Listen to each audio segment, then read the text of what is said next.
Ladies and gentlemen, what is going on? It is me, Jackson MT, and welcome to another video. This video isn't going to be your usual travel vlogging, editing, or anything like that. This is going to be a video about where I am headed and where this channel is going. And I'm also going to be talking about a super important international trip that is coming up for me. It is something that's really going to change the direction and decide the direction of my whole channel. I can say this with full confidence. It's either going to make or break my journey in travel vlogging, photography, and everything as a whole. Now, forgive me for squinting and looking like Casper the Ghost. I am filming at the ocean in direct sunlight. There's no cloud cover. I do have an ND filter. Even with the ND filter, the sunlight is just so bright it can only do so much. I'm out here testing the new camera equipment I have. I have my usual Sony a7 III, but I also got a Sony G Master 1 lens. I got the external monitor, which is something I'm looking at right here. I also have a DJI Ronin S setup, which I've had for a while and I'm starting to use again. I'm really testing out everything. And I've also got a DJI Air 3S drone, and I'm going to be testing that later as well. Now, let's go ahead and talk about why I have all this camera gear all of a sudden. Well, I am taking a very important international trip over to Japan. I am going to Tokyo, but I'm not going to be staying in Tokyo. I'm going to be going to Tokyo and then taking a bullet train all across Japan down to Kyoto. So I will be going to the prefectures of Kyoto and Osaka, and it will be a film trip to Japan. But it's not just going to be any film trip like you've seen before, where I film with vlogs. Although I will use my phone, but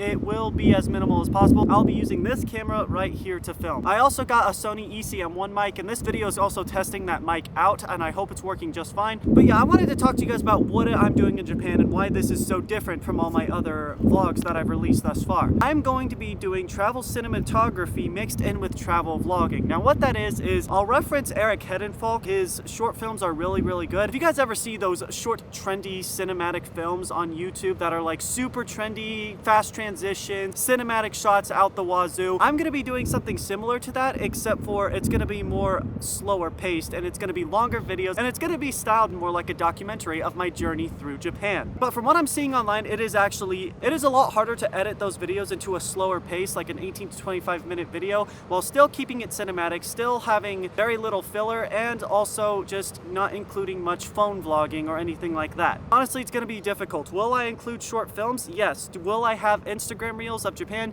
Yes, and I actually wanted to talk about that real quick. While I'm in Japan, I will not be releasing any more videos onto this YouTube channel. However, I will be bringing my MacBook over to Japan, and I will be continuously releasing reels that I take on my phone. My Instagram at JacksonMTStudio, I will link it down below. I will be very active on there releasing reels as I'm in Japan. However, my YouTube channel will be inactive for the next 2 weeks until I come back, and I will start releasing other videos. However, because I want to make a documentary cinematic film of me traveling through Japan with like multiple episodes, basically styling it as if you're watching it on Netflix or on some other mainstream site on a TV. I'm trying to optimize my documentary in Japan for that, and also my travel videos as a whole. When I go international, I want to start pushing my channel more towards creating documentary style films, and Japan will be the start of that. Now, I'm gonna be honest, am I nervous? Absolutely. I have never attempted this before. I've always done vlogs, I've always done reels, I've always experimented in this and that, but I've never experimented in making professional style documentaries where it looks like you're watching it on, again, some sort of mainstream platform like Hulu, Netflix,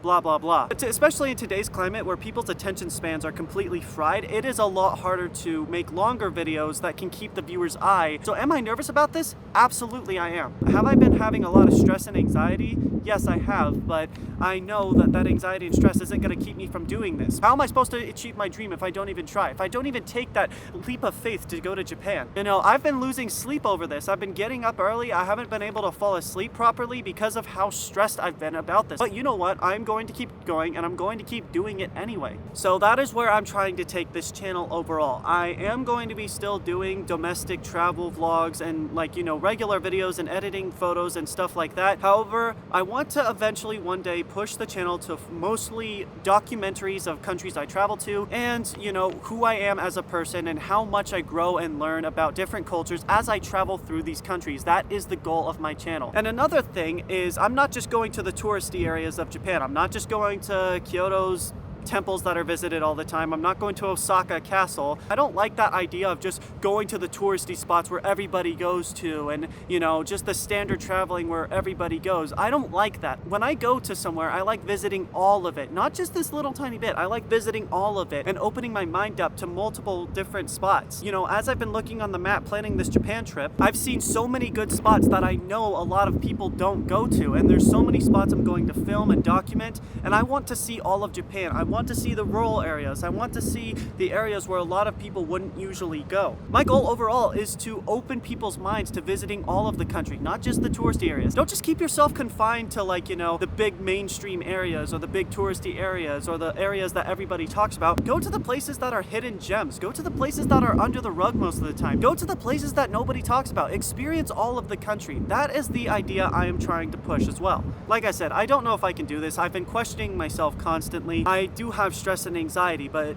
none of that matters because I'm not going to let that hold me back from going to Japan. I'm actually staring straight at the Pacific Ocean, and Japan is probably a little bit in that direction over there. I'm literally looking at it as I'm talking to the camera. I've lost sleep, I've had a lot of chest pain, I've had a lot of self-doubt, but none of that matters because I can't let that hold me back. How am I supposed to achieve my goal if I don't take that step forward? And I know that God is with me. I know that if this is God's will, that it will get done. And I know that God is strengthening me through all of this. No amount of stress or anxiety can overtop God's strength and God being with me. If God is for me, then what can stand against me? Absolutely nothing. And I know I'm going to have a fun time in Japan. I'm confident that I'll be able to get all the good shots. And I'm confident I'll be able to make a documentary with multiple episodes. I think I plan to have about 10 to 12 episodes in the Kyoto and Osaka Prefecture, and if all goes well, then I'll go down. I basically have a path mapped out of like how I want to do different seasons. Season 1 is Kyoto and Osaka, season 2 is below there, season 3 is that way, and then, you know, I'll update you guys as I go. The current computer I edit on, it cannot do 4K, and this camera is going to be recording in 4K at the highest settings, and I'm actually currently recording in 4K right now, and I know that my computer is going to struggle to export and edit this video because it just cannot do 4K properly. However, I'm going to be building a new computer that's going to have an RTX card, that's going to have a high quality processor that I can actually edit 4K in a fast and efficient way. The second project is Project Yume. I hope I'm saying that word right. My Japanese is not great, but the documentary and film of Japan is going to be called Yume. Yume is Japanese for like dream and aspiration, and I aspire to be a travel cinematographer, and my dream is to be someone who goes to different countries, documents different cultures, and show you guys my growth as I travel. So I think Yume fits very well for Japan specifically. There's a lot of work that needs to be done, and once again, I know the Lord is with me. Alright, that'll be all for today. I'm going to continue testing my camera gear before the sun sets. I'm super excited for this. It'll be my first time going to Asia and my first time solo traveling. God bless you guys wherever you are in the world. Good morning, good afternoon, good evening, and may we meet again once I return from Japan. Be sure to check out my Instagram as I will be active on there posting reels. So long, everybody. Don't let anything hold you back.